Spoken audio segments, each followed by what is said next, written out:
Raksasa yang bermimpi menciptakan mimpi buruk bagi Ratu Inggris. Menciptakan mimpi buruk. Dalam mimpi itu akan ada sekelompok anak-anak yang dimakan oleh raksasa. Kemudian pasukan manusia tiba dan mengepung para raksasa. Pada akhirnya orang tua itu menempatkan gadis itu dan citranya sendiri ke dalam mimpi. Mimpi buruk dimasukkan ke dalam mixer yang terbuat dari sepeda. Mixer yang terbuat dari sepeda. Semua elemen mimpi bercampur menjadi satu. Ketika mimpi sudah selesai, orang tua dan gadis itu menyelinap ke tukang las platinum, keluar dari jendela ratu, meniupkan mimpi buruk yang dibuat dengan hati-hati ke dalam kepala ratu. Tak lama kemudian ratu terbangun dari dan mengira itu hanya mimpi buruk. Tetapi kemudian sekretaris menemukan anak-anak itu benar-benar hilang dari panti asuhan, dan bahwa gadis kecil yang muncul dalam mimpi itu sedang berdiri di ambang jendela. Bahkan raksasa itu nyata. Sang ratu sekarang harus percaya ada raksasa-raksasa di dunia yang memakan anak-anak, dan meskipun kehadiran orang tua itu menakutkan orang-orang, tetapi ia diperlakukan seperti tamu kehormatan. Ia diperlakukan dengan keramahan, mencoba menyajikan makanan mewah kepada orang tua di atas tangga. Rasanya seperti tidak ada yang pernah ia rasakan sebelumnya.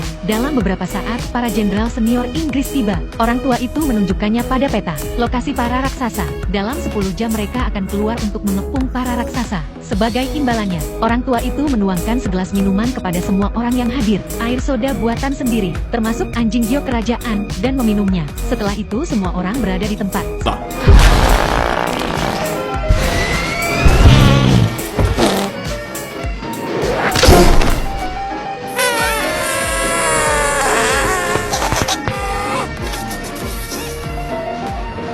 To giant country.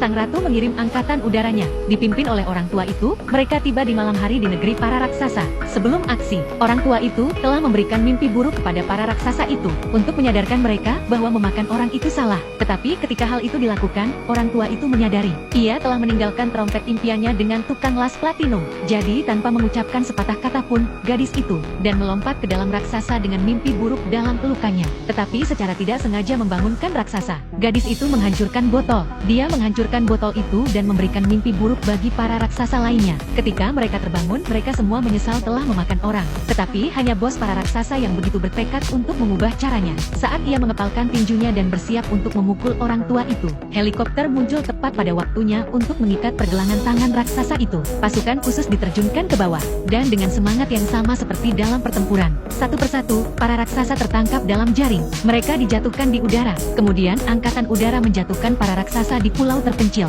Pulau terpencil yang dikelilingi oleh laut, dan kemudian menjatuhkan sekumpulan labu raksasa dan biji-bijian, sehingga mereka bisa menumbuhkan tanah mereka sendiri. Setidaknya ada sesuatu untuk dimakan, dan hanya vegetarian. Dan jika Anda ingin makan orang, hal ini tidak akan pernah terjadi lagi. Di akhir cerita, sang gadis terbangun dari tempat tidurnya di rumah ratu. Dia akan membawa serta semua kenangan indah dari raksasa yang bermimpi itu, dan menjalani hidupnya dengan keberanian dan kebahagiaan. Karena ia tahu di dalam hatinya, tidak peduli apapun kemunduran dan kesedihan yang mungkin dialaminya. Di sebuah gua di suatu tempat yang jauh, akan selalu ada orang tua yang baik hati, akan mengawasi mimpinya dalam keheningan. Film ini berjudul The Dreaming Giant, berdasarkan novel dengan nama yang sama karya Roald Dahl, disutradarai oleh Steven Spielberg yang hebat. Imajinasi fantastis dan efek visual lukisan minyak, negeri impian yang mempesona, antara gadis itu dan pria tua raksasa. Dari ketidakpercayaan awal mereka satu sama lain, dan orang tua itu, dan kemudian mereka bergabung untuk melawan raksasa itu. Hubungan yang sangat menghangatkan hati dan tak terlupakan. Para penonton tergerak oleh film.